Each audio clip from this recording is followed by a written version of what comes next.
ગોંડલમાં રાજકુમાર જાટ નામના યુવકના શંકાસ્પદ મોતના કેસમાં પોલીસે અકસ્માતે મૃત્યુનો ગુનો નોંધી તપાસ આગળ વધારી છે। પોલીસ યુવકના મોબાઈલની તપાસ કરશે, તેની સાથે જોડાયેલા તમામ લોકોની કોલ ડિટેલ કઢાશે। યુવાન ગુમ થયો ત્યારથી લઈને તમામ કોલ રેકોર્ડની તપાસ કરવામાં આવશે।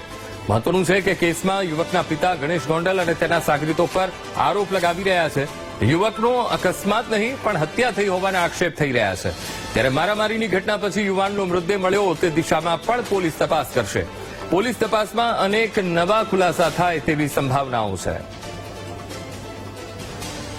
તો ગઈકાલે આ જ કેસને લઈને પોલીસે પ્રેસ કોન્ફરન્સ કરી હતી। યુવકની હત્યા કર્યાના આક્ષેપ તેના પિતા પણ લગાવી રહ્યા છે અને યુવાનના શંકાસ્પદ મૃત્યુના કેસમાં હવે કાર્યવાહીનો ધમધમાટ તેજ થયો છે। પોલીસે અકસ્માતે મૃત્યુનો ગુનો નોંધ્યો છે પણ અલગ અલગ દિશામાં તપાસ પણ હાથ ધરાશે। સૌથી પહેલા તો કોલ ડિટેલ કાઢવામાં આવશે। આ જ મુદ્દે સંવાદદાતા ભાવેશ ફોનલાઈન પર જોડાઈ ગયા છે। ભાવેશ, ગોંડલમાં રાજકુમાર જાટ નામના યુવકના શંકાસ્પદ મોત કેસમાં પોલીસે અકસ્માતે મૃત્યુનો ગુનો નોંધી તપાસનો ધમધમાટ તેજ કર્યો છે। કઈ દિશામાં કાર્યવાહી? ભાવેશ, ચોક્કસથી અંકુર, જે પ્રમાણે ગોંડલમાં એક યુવાનનું મોત થયું છે, શંકાસ્પદ મોતનો મામલો છે, તે હવે આ મામલે રાજકોટ ગ્રામ્ય પોલીસ દ્વારા તપાસ છે તે કરવામાં આવી રહી છે। રાજકોટ કુવાડવા પોલીસ મથકમાં યુવાન અકસ્માતે મોત થયાનો જે ગુનો છે તે નોંધાયો છે, તેના બનેવી છે તેમના દ્વારા આ ગુનો છે તે નોંધવામાં આવ્યા છે। પરંતુ જે પ્રમાણે ગણેશ ગોંડલ નામ તેને લઈને આ આખો જે મોતનો મામલો છે તે શંકાસ્પદ બન્યો હતો અને ખૂબ જ વિવાદિત થયો હતો।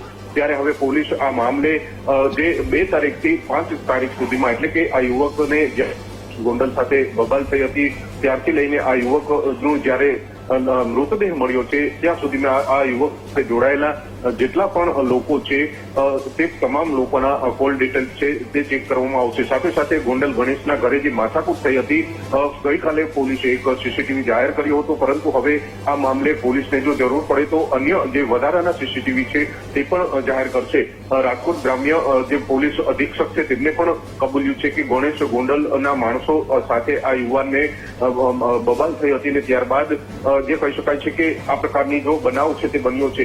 ત્યારે ગઈકાલે પોલીસે સીસીટીવી વિડીયો પણ જાહેર કર્યા હતા, પરંતુ ક્યાંક ને ક્યાંક આ મામલો મોતનો શંકાસ્પદ લાગતા હવે પોલીસ છે તેમને પણ તપાસનો ધમધમાટ છે તે શરૂ કર્યો છે। જી બિલકુલ ભાવેશ, સમગ્ર માહિતી સાથે જોડાવા બદલ આપનો આભાર।